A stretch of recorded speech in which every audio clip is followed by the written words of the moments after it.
Esse episódio foi trazido em parceria com a Impulso Neto, plataforma gratuita para impulsionar o seu crescimento profissional.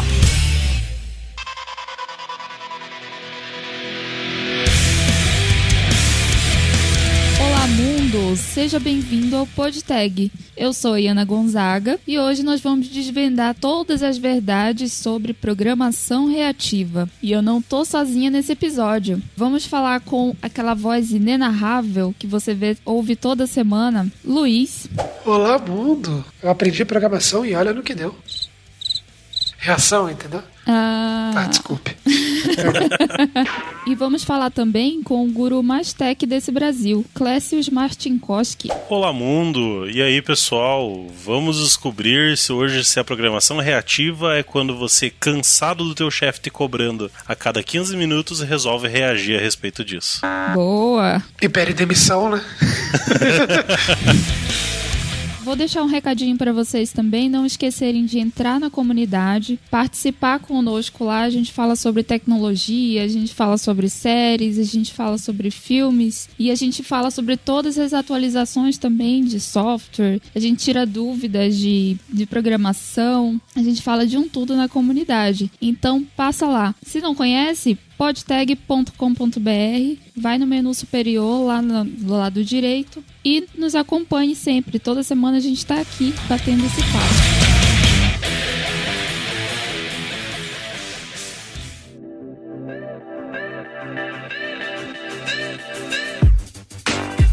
Então vamos começar o nosso papo falando sobre a programação reativa. O que ela é, afinal? Então, a programação reativa, ela é, tal como outros paradigmas de programação que a gente tem no mundo da computação, né? Programação imperativa, programação orientada a objetos, programação funcional. Ela é um conjunto de práticas e padrões e normativas que você utiliza para construir uma aplicação focada em resolver um tipo específico de problema. Então, a programação reativa, ela se caracteriza especialmente por ser voltada à reação frente a uma ação. Então, contrário ao modelo imperativo, onde você tem o método main que inicia, executa e termina, e às vezes pergunta alguma coisa para o usuário, a base da programação reativa são as ações. Então, você observa essas ações e reage a elas. E isso é muito interessante porque o teu software, ao invés de ficar o tempo todo perguntando se um determinado evento concluiu, por exemplo, mando fazer uma ação no disco e fico perguntando dentro de um while lá, já terminou? Já terminou? Já terminou? Tô consumindo processamento inútil, executando uma thread no sistema operacional, fazendo o SO fazer preempção dessas threads, só para ver se já terminou o processo, sendo que eu poderia simplesmente ser avisado quando aquele processo terminasse e essa thread, esse recurso computacional poderia estar disponível para outras questões. Então, programação reativa ela vem justamente nessa frente de poder entregar uma forma de você reagir a certos eventos. E aí, entrando no, como eu disse, os paradigmas eles entram para solucionar problemas, né? O problema que a programação reativa tenta trazer é a eficiência. Então, a frente da programação reativa é tornar os softwares mais eficientes. Enquanto a gente tem softwares que ou travam threads ou ficam com while true fazendo questões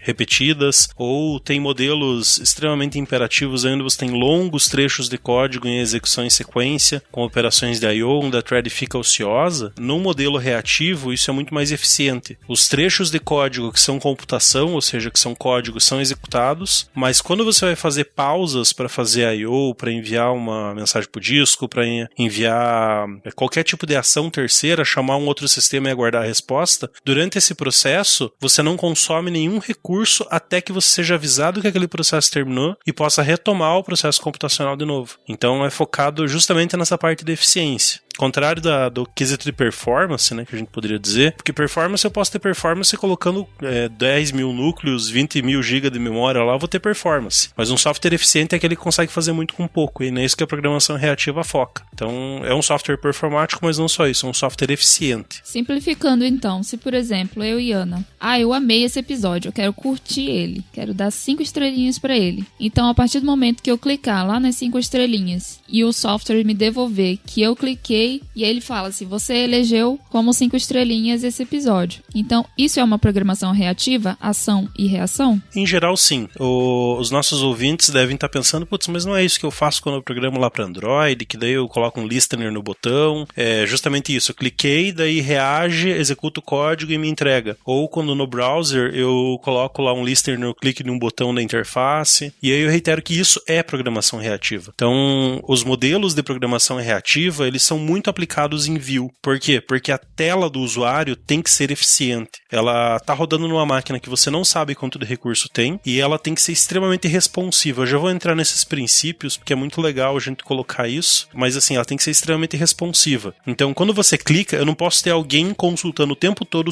um booleano se o botão foi clicado, quando eu mudar para true, daí eu executo o código. Não, eu tenho que estar ali disponível para quando o botão for clicado, imediatamente executar uma ação. Então, tanto no modelo do browser, quanto no próprio modelo do Android, ou no modelo do Swing, por exemplo, do Java ou JavaFX, quando você vai construir uma tela, todos eles compartilham um modelo de trabalho chamado Event Loop, que inclusive é o mesmo que se aplica no Node lá, que é uma única thread que ela está executando todas as ações e quando alguma coisa acontece, ela executa o bloco de código referente àquela ação. Ou seja, ela permite que você reaja àquela ação. Então, as views em geral trabalham com modelo reativo justamente para poder entregar essa eficiência, e o modelo reativo ele não precisa ser aplicado somente em views, ele pode ser aplicado no back-end também. E é isso que eu quero desmistificar um pouco para o pessoal hoje, né?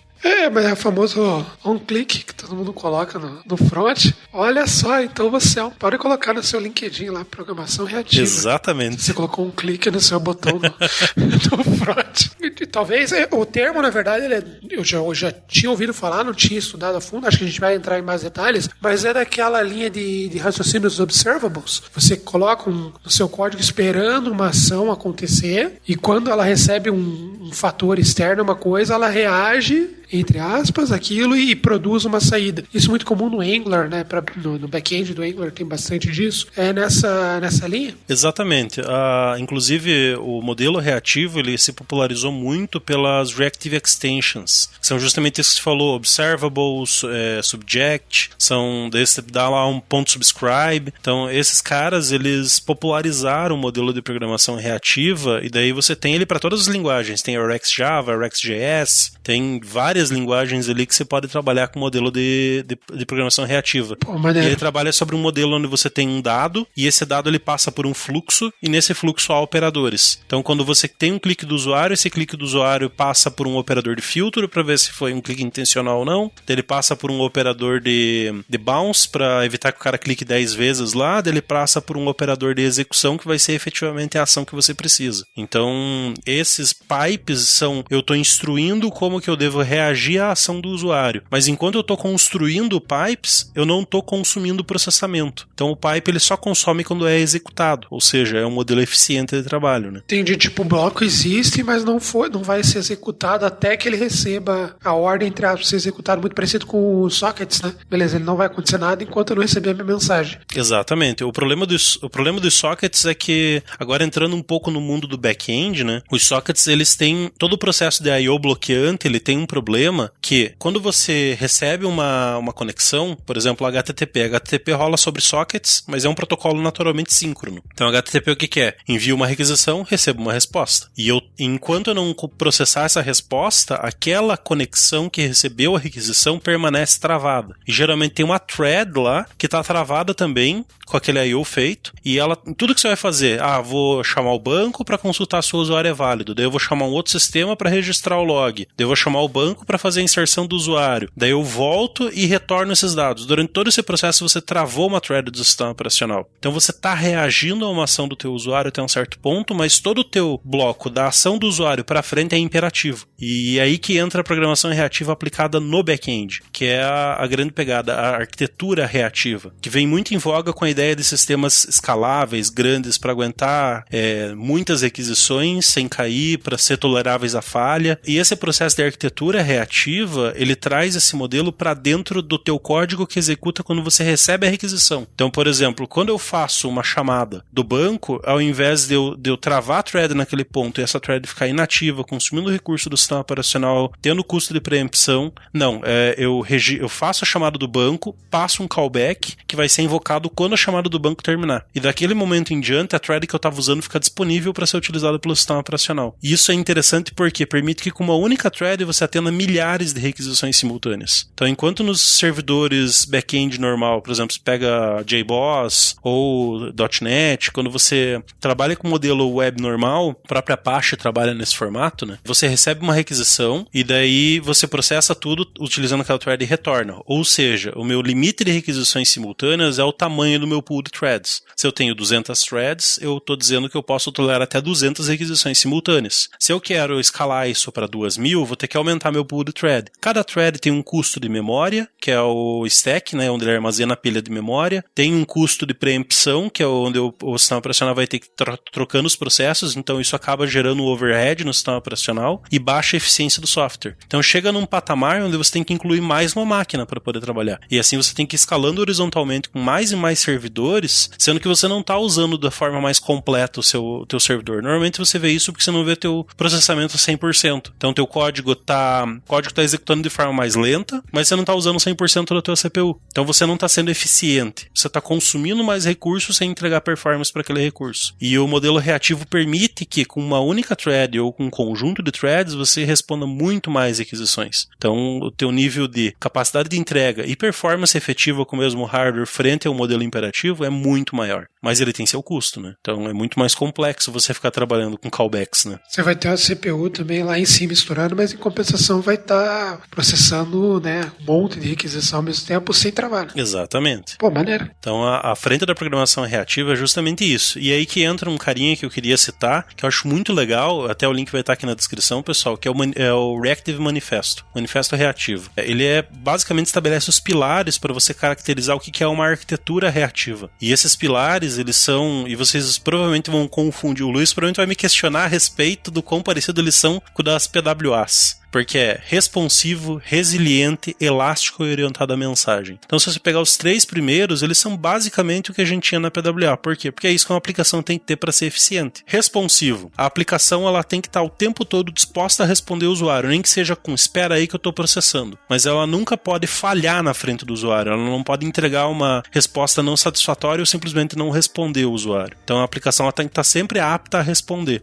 Independente se eu estou no meio de uma Black Friday recebendo 10 bilhões de requisições por segundo, eu tenho que, no mínimo, responder meu usuário. Então, isso entra até num critério de negócio, né? Eu tenho que respeitar o meu usuário. Uma aplicação que é responsiva, ela, independente do cenário, ela está apta para responder.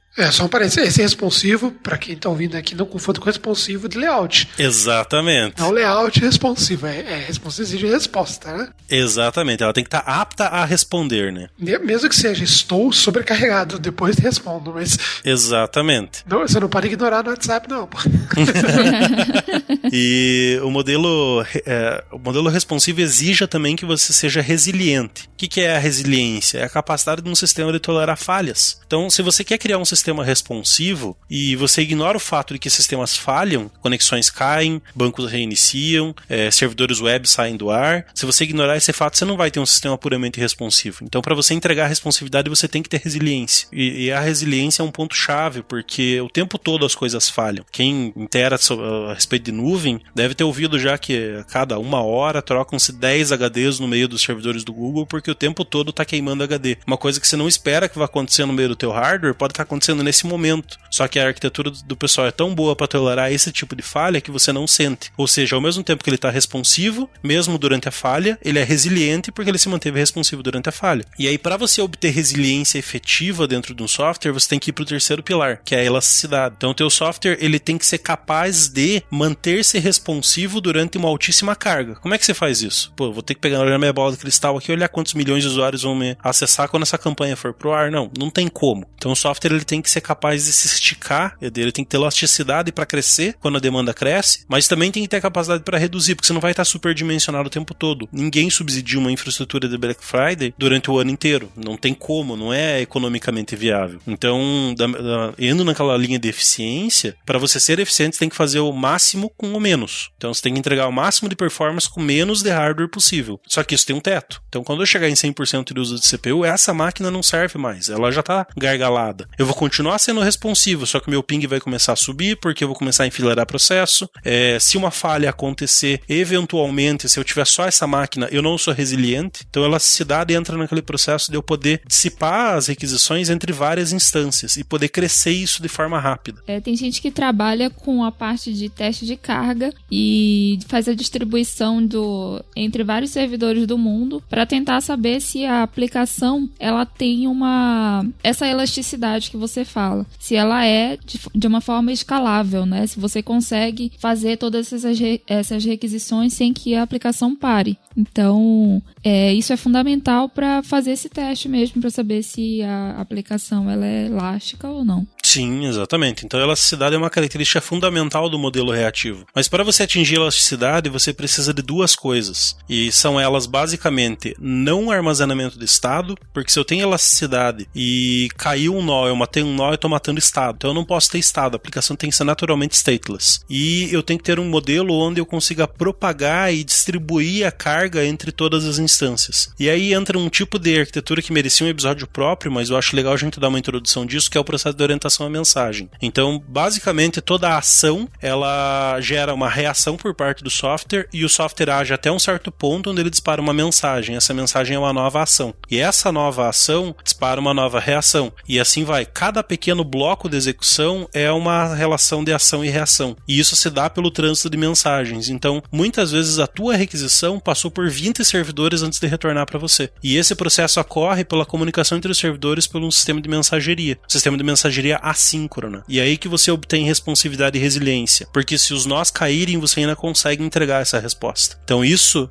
casando esses 4 princípios, a gente tem um modelo de arquitetura reativa. E aí a gente consegue entregar um sistema extremamente eficiente, né? Esse lance que você falou do stateless também é interessante, né? Porque muitas aplicações olham, quantas pessoas estão desenvolvendo, olham para o gerenciamento de estado, sabendo que você tem um custo maior, né? Tanto de processamento quanto de peso mesmo, né? Que a aplicação vai ficando pesada à medida que novos estados vão existindo, né? Só que quando você desenvolve esse tipo de arquitetura, você tem que fazer com que toda a tua infra se prepare para isso, né? Justamente o que você está falando. Se um caiu, você perdeu literalmente 100% da aplicação, porque teu nó caiu, né? Então esse tipo, apesar de hoje o tema ser programação reativa, você está comentando alguns níveis de infra, é muito importante deixar aqui para o ouvinte, que antes de você optar por uma abordagem, um paradigma específico, você pense na estrutura onde ela vai rodar, né? Isso é uma coisa que eu sempre deixo como dica, assim, antes de você sair codando só por estar animado, aqui é bem legal, o que a gente está comentando, junto aí com a sua equipe e tal, pense na infra, para você não correr o risco de acabar colocando uma mão numa coisa que você depois não vai conseguir dar manutenção da infra, né? Ou vai estar falando, pra porcaria, temos que ir pra Amazon. Beleza? Haja dólares pra isso, né? Isso é importante. O modelo da programação reativa ele é muito interessante justamente porque a arquitetura reativa em si, ela não se restringe só à programação, né? Então, realmente, você tem que ter um time de infraestrutura antenado com essa visão, você tem que ter um time de operação antenado, você tem que ter um time de desenvolvimento, você tem que ter uma cultura reativa, não é meramente, agora eu vou fazer orientada a callback. E aí é legal porque o pessoal que mexe com Node deve estar pensando, puta, mas não é isso que eu faço no dia a dia? Já não é assim que eu programo? Eu já não registro um callback lá para tal coisa e tal? Exatamente, o Node é um excelente exemplo de programação reativa a nível de framework que consegue entregar dentro de uma linguagem praticamente interpretada, existe compilação ali, mas uma performance ele dá inveja a muitos frameworks compilados, justamente porque ele trabalha no modelo de altíssima eficiência como um event loop. JavaScript nasceu para rodar no event loop do browser, o pessoal adaptou isso para dentro do back-end e isso se refletiu em mais eficiência e mais performance. Mas todo mundo sabe que tem aquela velha regra de ouro, não bloqueia a thread principal. Se você fizer se você colocar um while true no meio de qualquer bloco lá, você trava a thread e você não responde mais nenhuma requisição. Então a programação reativa ela realmente traz esses ônus de você tomar muito cuidado com o teu código. Se você tem um código pesado, se você tem alguma coisa que está demorando para executar, não vai ser só a tua rotina que vai parar de funcionar. O servidor inteiro que está respondendo aquilo ali vai parar de executar, porque aquela thread está travada. Então, existem modelos que trabalham com um único event loop, existem modelos que trabalham com vários event loops, mas a regra é clara. A thread tem que estar o mais livre possível. Então, não desperdice processamento. Não basta o framework ser eficiente e o paradigma ser eficiente. O teu código também tem que ser eficiente, né? Clécius, então, onde que eu devo aplicar? Legal. As aplicações, elas são muito nessa ideia, assim, de olhar para a carga. Então, você não vai desenvolver o teu CRUD de faculdade com Vertex, ou pelo menos não deveria, com Vertex, com Node, com modelo puramente reativo, olhando para performance, olhando nas minúcias ali, porque não faz sentido. Esse cara não vai receber uma carga absurda, ele não vai rodar numa infraestrutura escalável. Se você quiser fazer para fim de aprendizado, beleza, mas não é a aplicação correta. Para aquela tua aplicação enterprise, que você tem um servidor enorme já disponível para rodar, talvez seja melhor manter a tecnologia que já tem. Mas nos casos onde você está tendo problema de escalabilidade, de performance, ou você paga por hardware na nuvem, então faz muito sentido você aplicar modelos mais eficientes, porque isso impacta diretamente no teu bolso, reduz teu custo. Ainda mais no preço que tá o dólar agora, né? Então para quem tá nos ouvindo agora, o dólar tá custando R$1,50. Então, nesse ponto, vale muito a pena você pensar em eficiência do servidor, né? Plim, plim. $1 equivale a 5,62 Brazilian Reals. E, Clécio, você pode dar alguns exemplos práticos pra gente sobre programação reativa? O mais importante, você tá usando? Então, nunca usei, nunca vi, eu dei uma lida no Wikipedia só a respeito. Não, é zoeira.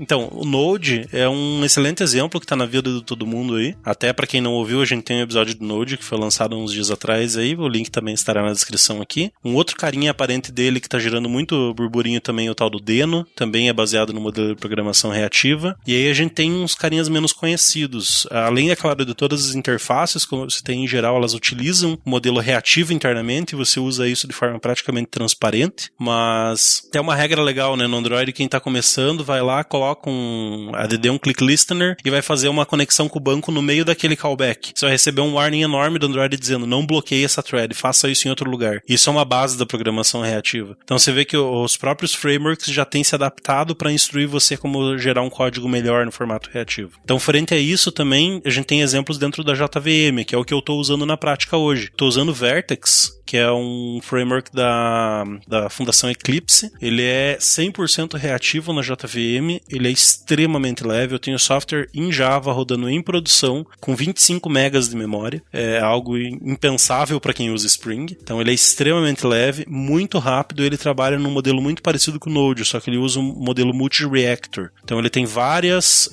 threads, só que o teu código sempre vai rodar numa única thread. Então você nunca vai se preocupar com concorrência. Isso é uma coisa legal dos modelos das implementações reativas. Dificilmente você vai ter que trabalhar com synchronized, com lock entre threads, com fila de sincronização, porque como o teu código ele roda de forma assíncrona, mas não concorrente diretamente, ou seja, geralmente é um trecho de código depois do outro, então dificilmente você vai ter que estar sincronizando recursos, e isso é muito barato, porque sincronizar recursos é caro ao nível de thread. Uma thread espera a outra, no fim das contas aquilo é um semáforo, isso pode gerar um deadlock. Então quando a gente trabalha com um modelo baseado em event loop, isso dificilmente acontece, porque apesar de eu estar 100% assíncrono, você não está concorrente, né? Então o Vertex traz isso, mas outros exemplos mais comuns também, o Spring agora lançou o Spring Reactor, que é a implementação do Spring para o modelo reativo, e pelo que eu vi, o pessoal da comunidade está gostando bastante do modelo. Ele tem uma sintaxe própria lá com frameworks, mas é bem interessante o formato de trabalho, e assim, muito provavelmente na linguagem que você trabalha deve ter alguma implementação no modelo reativo. Se não tem, no mínimo existem Reactive Extensions para ela, que você vai conseguir trabalhar com o modelo reativo ali de forma mais eficiente. Excelente, pô.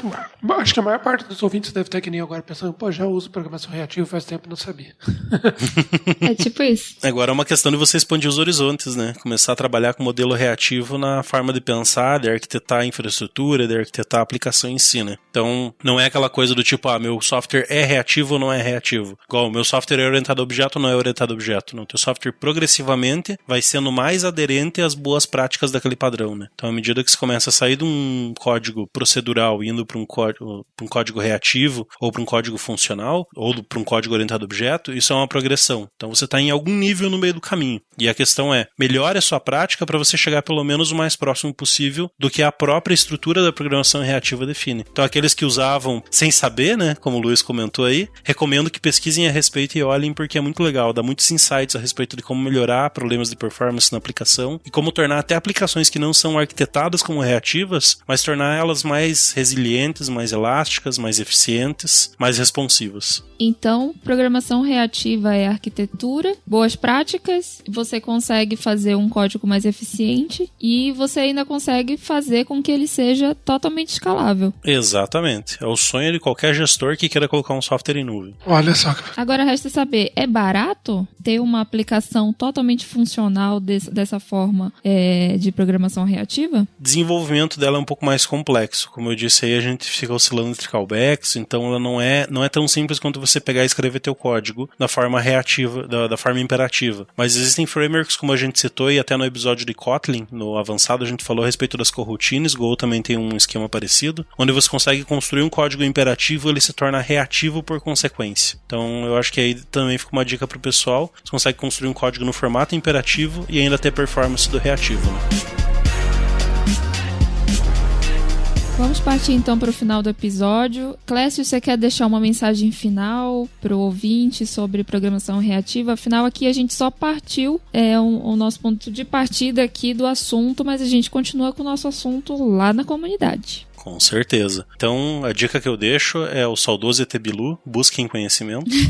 Citação muito útil aí para esse momento. Então, busquem, porque assim, é mais uma arma para você ter no teu leque de desenvolvedor, né, para você poder resolver um problema que pode aparecer na tua frente. Então, é sempre bom conhecer esses modelos diferentes de trabalho, né? Sem contar que você fica com mais destaque, né, na sua profissão. Com certeza. Então, não esqueça de compartilhar com seus amigos. Mande esse episódio se você gostou, se você não gostou, se inscreva na comunidade. Nós estamos lá todos os dias, a gente faz pergunta do dia, tem também um canal muito interessante sobre tech, que você pode compartilhar a sua dúvida, que se eu não conseguir responder, o Luiz responde, ou então outro colega da comunidade também pode responder. Então é isso, gente. Programação reativa não é a forma como você reage quando seu chefe lhe pede alguma coisa muito rápido. Exatamente. Até porque isso é agilidade. Nos vemos no próximo episódio. Tag abraços. Tchau. Tchau.